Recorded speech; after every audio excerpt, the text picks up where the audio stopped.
Hey everybody, it's me, Liv. So today I am bringing you a video that I'm doing slightly different than my quote-unquote papercraft ones, but it goes along the lines of some of my other videos. You guys know I do some bows, and so for this one, my sister is having an event for her school, a fundraiser. They call it a tricky tray, which basically translates into a gift basket auction. She asked if I would do a bow board for the tricky tray in order to, you know, just help with the raffles and such. So I am walking you guys through how I do a very simple bow board, just in case this is something that you guys may be wanting to do for a friend who may be having a baby anytime soon, a baby girl coming your way, or you already have a daughter who loves bows, or you know, friend, niece, granddaughter, whatever it may be. So let me show you what I started with. So I started with a very simple artist's canvas board. So what I'm going to do next is, in order to give it some depth, because I just not a big fan of when it lies really flat, I'm going to add some styrofoam I just have from my stash from a package I got in the mail. And then I'm adding some fabric. I've kind of already trimmed it down to kind of where I kind of want, just to give me a clearer sense. Now I got this fabric, I'm 99% sure, from Hobby Lobby, and the designer, for some reason you want to, you know, purchase it. It is, let's see, it says Brother and Sister Design Studio, but I did get it from Hobby Lobby, if this is particularly one you're looking for. So the next thing I'm going to do is glue this down, and I'm sorry if I'm going to be a little bit backwards on this video, but it's a little bit easier to work on the other side, just because of the way my table is today.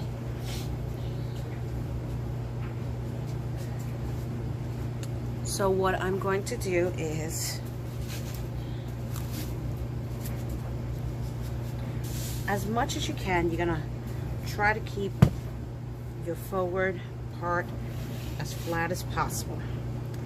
Then you're going to take and kind of tightly grip the sides so that you can try to make the front stay as flat as you can.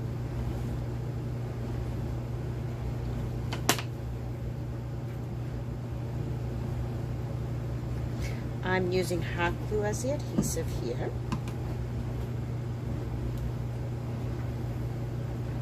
Again, kind of pulling this along to really hold it.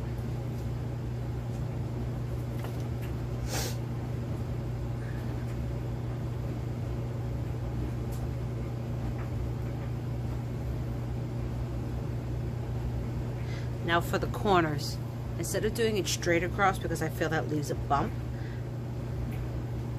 I usually take my fabric and turn a little bit in a bit so that I get a tighter and flatter corner. Because remember, no one's really going to see this back side at all, because this is what's going to mount to your wall. So I first crease this over, kind of like you guys saw me do. I'm going to glue it down there.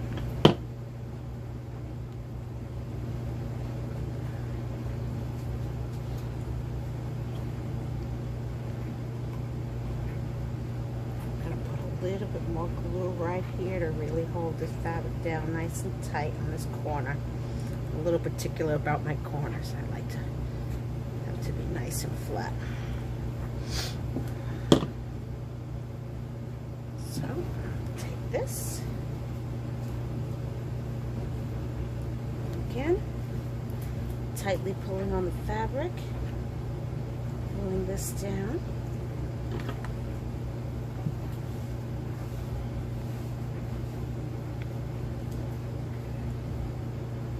You can use a lot less fabric here. I am just trying to kind of cover up the back part of this canvas some. So this is just an easy way of doing that.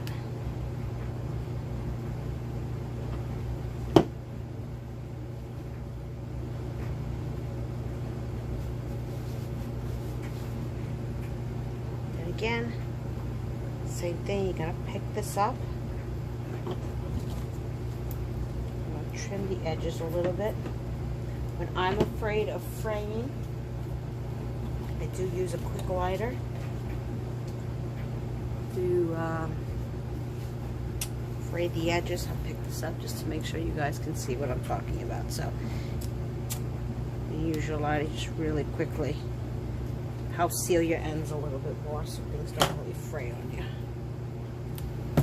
Not an absolutely mandatory step, but just something I prefer doing.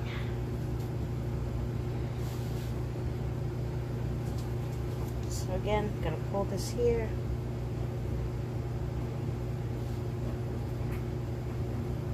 Take this corner, fold it under.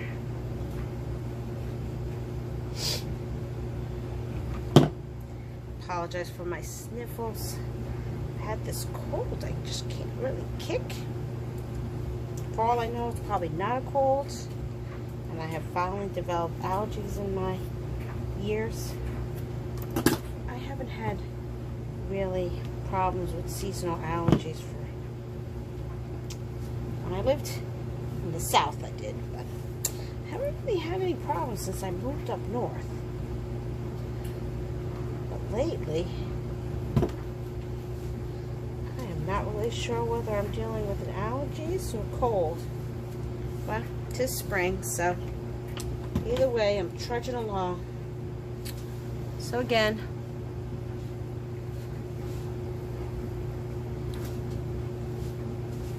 pick your side up tightly. Down.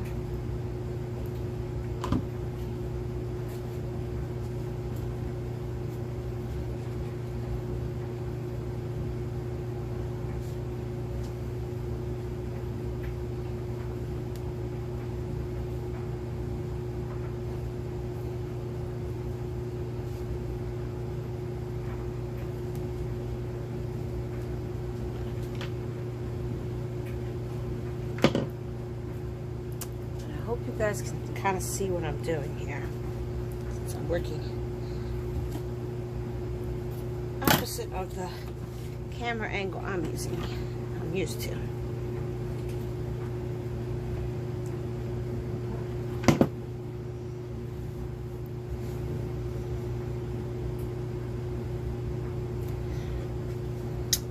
I'm going to do the same thing for over here. This one I have a lot more excess than I was anticipating, so let me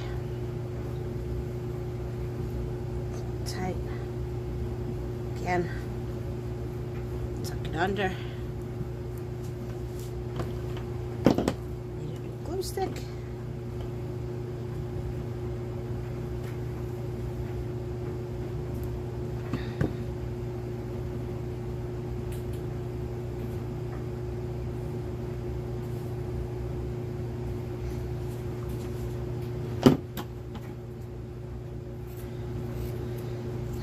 Now, if you're one of those people who are very much a stickler in regards to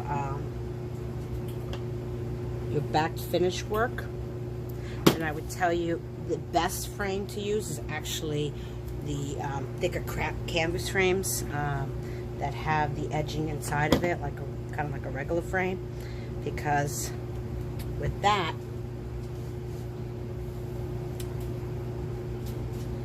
you will get all of the, you'll be able to hide all the edges into the inside seam lines. I am going to cover this, so just do that right now.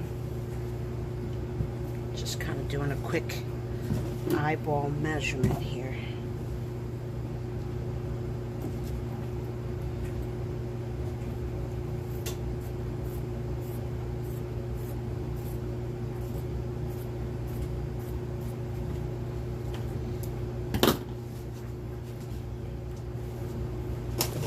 Now, when I cut fabric, and I definitely want straight lines, I tend to use my viscous tool.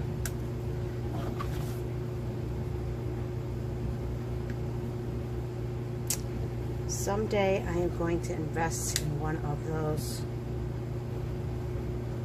See if I can get this to the depth I want.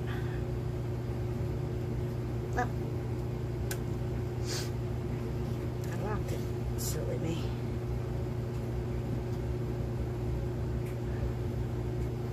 I'm going to buy one of those fancy cutting mats. Until then, my simple mat does the trick.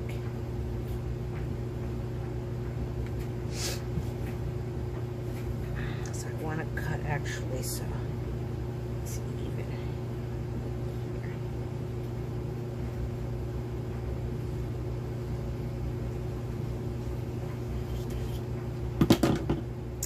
I honestly think the hardest part about cutting fabric is just keeping it straight. I am by no means any type of skilled seamstress. I just like to dabble in the fabrics.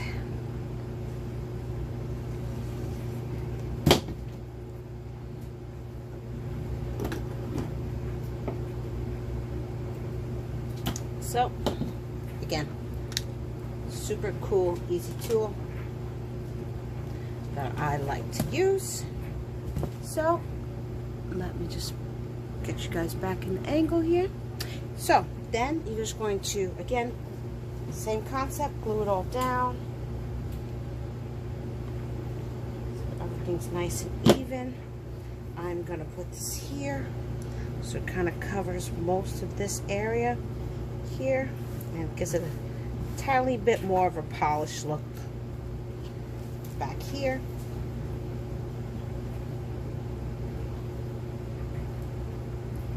I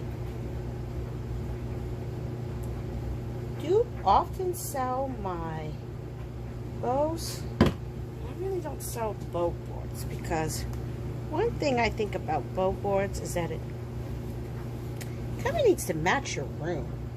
Because I'm not really sure what anyone's room looks like, know what their style or taste is. It's never really something I really wanted to kind of have pre-done and try to figure out, so.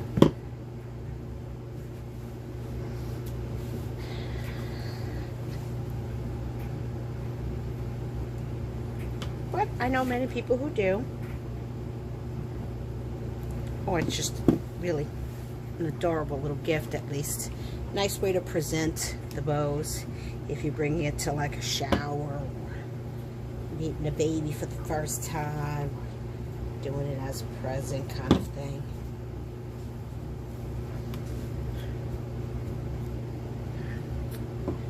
My youngest still has her bow boards up for hers. So now you see what I mean in terms of giving it just more of a clean look, a little bit more depth that I like to do. So the next step is, depending on what you're going to do, is I simply just do some strips back here. And you're only going to want to glue the back. Now the reason that you're only gluing the back is because this is going to be for clips. And I will show you an example in a second. So you want to glue this down. Glue it all the way here because you want it nice and firm. Make sure it's going to be nice and secure. Now for this side, you are not going to glue it down. You're going to leave it up. Then you're going to take some to the back side. Again, similar to how you saw me do with the other side. And then it is here that we are putting all the glue down.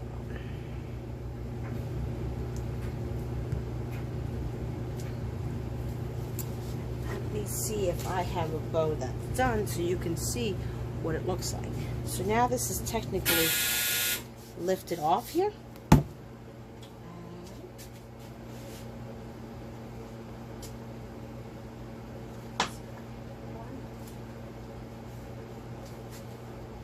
So that lets you, if you have bows like this that have the clip on the back side, to be able to clip it on. See that?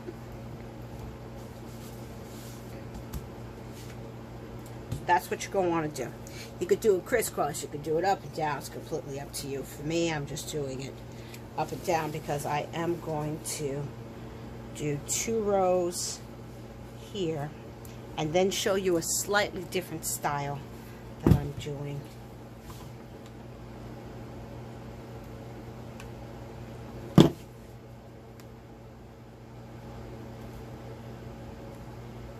On the other side, in case you happen to want to make one for headbands.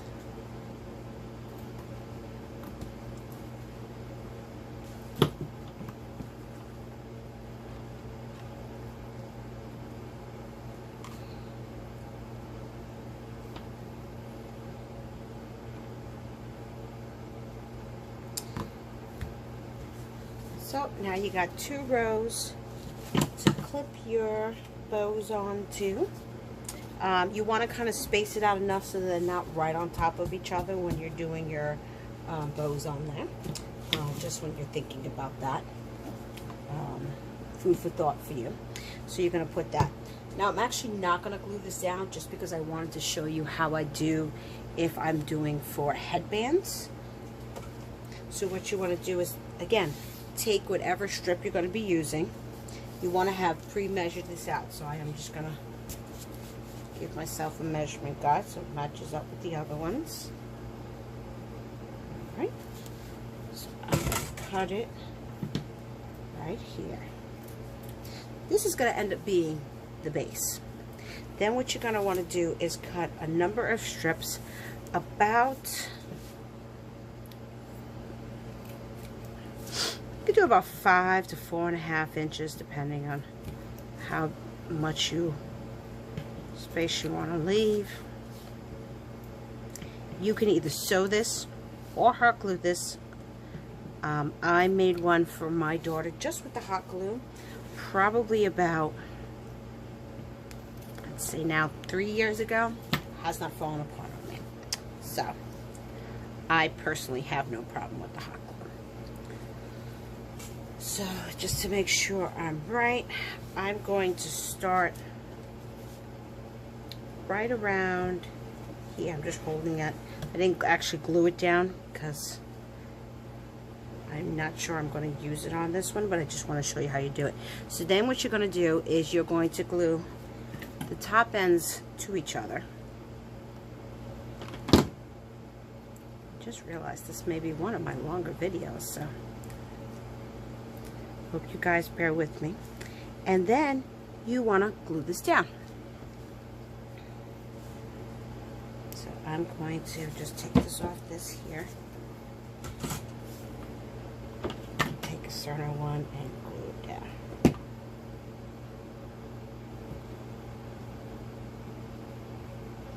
Keep it even to your side so it looks like it all matches. Again, glue your 2 pieces together to make a loop.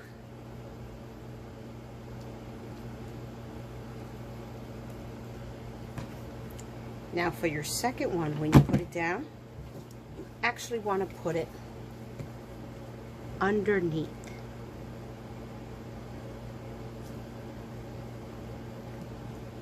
So it creates this cascading effect down.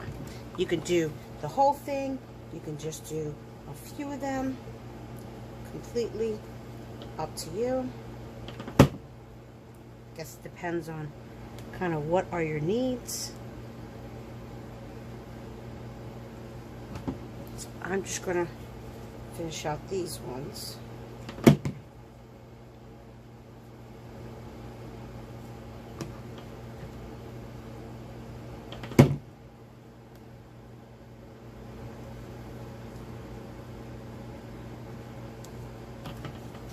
You do it in contrasting, completely, again, up to you how you want yours to look. I just wanted to show you, and then I will put a headband on so you see what I'm talking about.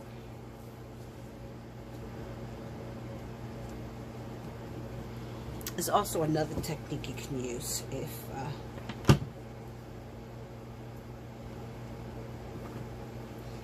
Some people I've seen put hooks on theirs if they, you know, have different headbands and stuff that they want to use. So,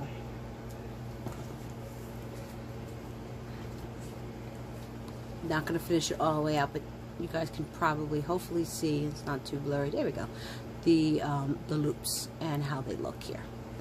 So, I'm just going to take out a random headband I have here.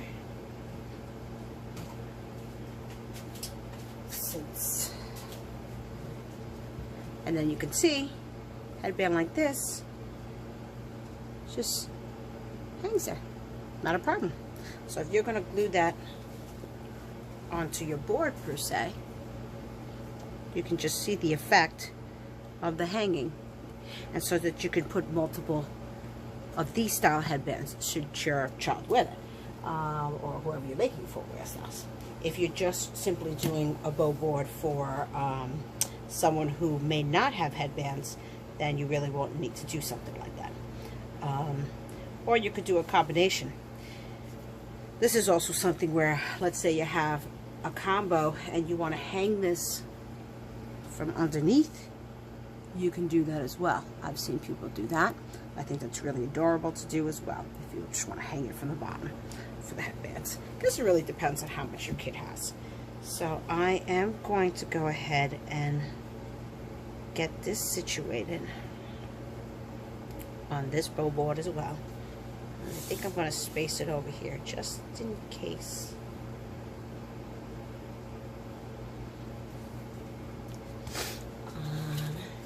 And put one for the regular ones here. And so you can see it all coming together. You don't need to see everything, but it gives you an idea of how it's all going to look. I have a whole stack of bows I need to finish up. Now the ones that I have seen, if you're doing one for infants that are like these type of elastic ones, you probably do need to add some type of hook or something like that. For example, this one is a clip-on one, so I'm gonna like clip this here, just so you can see how that looks. I tend to make them, again, I had another video on those, so that you can interchange it with other colors. So I just wanted to bring you guys this really short video. Hopefully it's helpful if you're looking to make any type of cute little baby gift for someone out there, or need it for your own little girl in your life who loves her bows to use. Okay, hope everyone has a great night. Talk to everyone soon. Take